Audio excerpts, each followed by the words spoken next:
विधानसभा निवडणुकीचा निकाल लागल्यानंतर विरोधी पक्षांकडून ईव्हीएमचा मुद्दा सातत्याने पुढे केला जात आहे आणि आता विरोधी पक्षातील पराभूत उमेदवार हे सुप्रीम कोर्टात जाण्याची तयारी करतायत।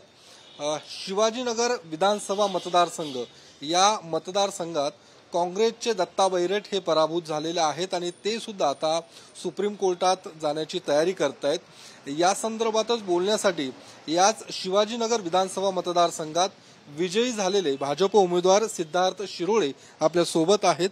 सिद्धार्थजी, ज्या पद्धतीने सातत्याने ईव्हीएमचा मुद्दा हा विरोधी पक्षांकडून पुढे केला जातो की ईव्हीएम मध्ये घोटाळा झालेला आहे, ईव्हीएम हॅक करण्यात आलेला आहे, आता विरोधी पक्षातल्या उमेदवारांची बैठक दिल्लीत पार पडली आणि आता सुप्रीम कोर्टात जायची तयारी करतात, तुमचं काय नेमकं यावरती तुमची प्रतिक्रिया काय असणार? मला असं वाटतं की आपण राजकारणात आता एवढे वर्ष सगळेजण मिळून काम करतोय आणि कुठलाही मॅन्डेट असतो तो आपण स्वीकारायची आपली मानसिकता पाहिजे। आता बघा, लोकसभेला सुद्धा 2014 असेल, 19 असेल, भारतीय जनता पार्टी असेल किंवा महायुती असेल, आम्ही अभूतपूर्व यश आम्हाला पाहायला मिळालं। पण तेच ह्या लोकसभेला जे काही फॅक्ट्स अँड फिगर्स आले हे धक्कादायक होते, आमच्यासाठी सुद्धा खूप धक्कादायक होते की अशा प्रकारे जो निकाल आला। पण आम्ही तो स्वीकारला, पहिले स्वीकारून त्याच्यात काय आपल्याला चिंतन करून आत्मपरीक्षण करून काय बदल करता येईल आणि त्या पद्धतीने आम्ही कार्य करून या निवडणुकीला गेलो आणि आम्ही सरकारमध्ये आलो। माझी विनंती सर्व विरोधकांना की आपण पहिले आत्मपरीक्षण करावं की आणि एक्सेप्ट करावं की हा निकाल आता आलाय। जोपर्यंत एक्सेप्टन्स होत नाही तोपर्यंत मला असं वाटतं की त्यांना कुठली गोष्ट सांगण्यात पण काही अर्थ नाही, हे असंच त्यांचं म्हणजे जे काही एक्सेप्टन्सचा अभाव आहे असं मला वाटतं। पण मग या सगळ्या मुद्द्याला घेऊन विरोधी पक्षातले जे उमेदवार आहेत त्यांचं म्हणणं की ईव्हीएम हॅक करण्यात आलं, ईव्हीएमचं एक सेट करण्यात आलं होतं, 10% 15% मतांचं सेट करण्यात आलं होतं, ज्यामुळे जे काही विजयी उमेदवार झालेले आहेत त्यांच्या मतांमध्ये जो काही फरक डिफरंट दिसतोय तो यामुळे दिसतोय। नाही तर कसं आहे की आपण समजा उदाहरण घेतलं की लातूरमध्येच समजा आपण बघितलं की शेजारी धीरज देशमुख पडले आणि अमित देशमुख निवडून आले, तर हे सेट कसं होऊ शकतं? माझ्या मनात पण प्रश्न येतात। त्याच लातूरमध्ये जी लोकसभा आहे तिथे भारतीय जनता पार्टी हरली।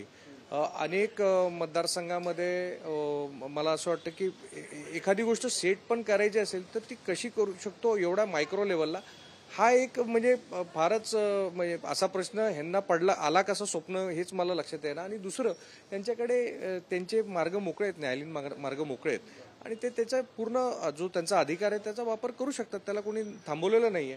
पण मुळामध्ये मला असं वाटतं की कुठेतरी आपण हरलोय हे स्वीकारता येत नाही, त्याच्यातनं एक चुकीचा नरेटिव्ह, चुकीचा परसेप्शन करायचा प्रयत्न चाललाय, पण तो काही फार काळ टिकणार नाही असं मला वाटतं आणि त्यांना काही काळानंतर समजून जाईल।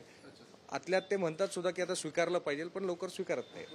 दुसरं की तुमचेच विरोधी उमेदवार दत्ता बैरट या सगळ्या बैठकीला उपस्थित होते, ते सुद्धा सुप्रीम कोर्टात जायची तयारी करतायत, काय वाटतं? शिवाजीनगर विधानसभा मतदारसंघाच्याच बाबतीत बोलायचं झाल्यास तर काय नेमकं चित्र, जो निकाल लागलेला आहे ते खरं तर मान्य करायला तयार नाही?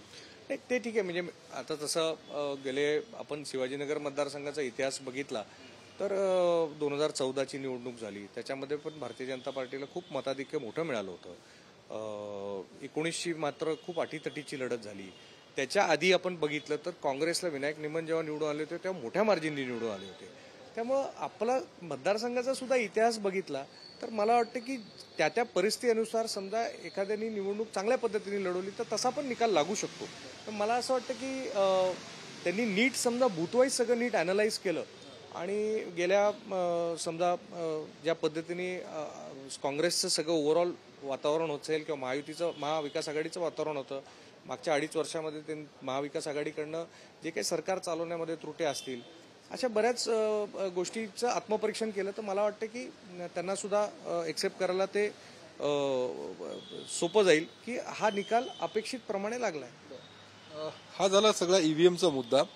सरकार स्थापन झालेलं आहे, मंत्रिमंडळ विस्तार होत नाहीये, काय वाटतं की तुम्ही सत्ताधारी आमदार आहात, कधीपर्यंत मंत्रिमंडळ विस्तार होईल? 14 तारीख आता सांगितली जात आहे, 14 तारखेला तरी मंत्रिमंडळ विस्तार होणार आहे का, काय नेमकी तुमच्याकडे माहिती? मला असं वाटतं की आमचे सगळे पक्षश्रेष्ठी जे आहेत ते खूप व्यवस्थित सगळ्या गोष्टींचा विचार करतायत। 5 वर्षाचं मॅन्डेट मिळालंय, खूप मोठं मॅन्डेट मिळालंय, खूप मोठी जबाबदारी आहे त्यामुळे प्रत्येक निर्णय करताना कशा प्रकारे परसेप्शन तयार होऊ शकतं, कशा प्रकारे योग्य निर्णय सुद्धा व्हायला पाहिजे ह्याच्याबद्दलची सविस्तर चर्चा ही चालू आहे आणि योग्य वेळेला योग्य निर्णय करतील असा मला पूर्ण विश्वास आहे. आणि हे त्यांनी ह्या निकालाच्या आधीच प्रूव्ह करून दाखवलं. मग जेव्हा सीट डिस्ट्रीब्युशन असेल, तिकीट डिस्ट्रीब्युशन असेल, इलेक्शनच्या बद्दलचं नरेटिव्ह असेल, ह्या सगळ्यांवरती ह्याच सगळ्या श्रेष्ठींनी इतकं सुंदर काम केलंय. त्यामुळे मला असं वाटतं की ते योग्य निर्णय योग्य वेळी घेतील.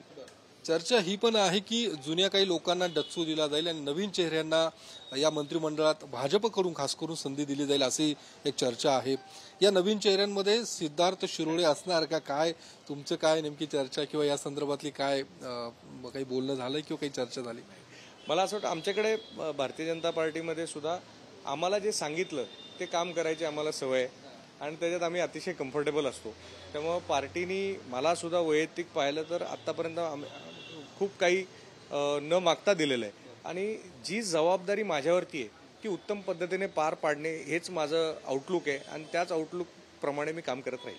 काय जबाबदारी दिली जाईल किंवा तुम्ही स्वतः काही इच्छा व्यक्त करताय? नाही, ऑलरेडी आमदार केलाय हेच माझ्यासाठी आणि दुसऱ्यांदा आमदार झालोय. त्यामुळे मला खूप चांगल्या पद्धतीने काम करायचे, जे राहिलेले प्रश्न आहेत शिवाजीनगर मतदारसंघाचे ते सोडवायचे.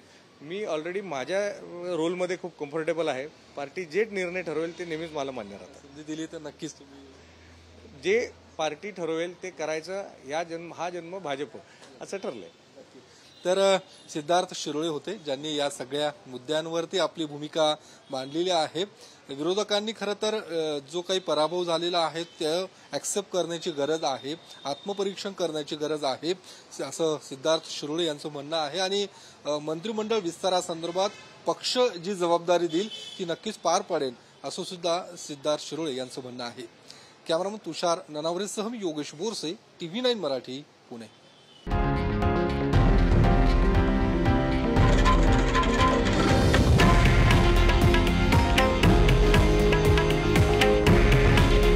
हे आहे देशातील नंबर 1 न्यूज नेटवर्क आणि आपण पाहत आहात TV9 मराठी.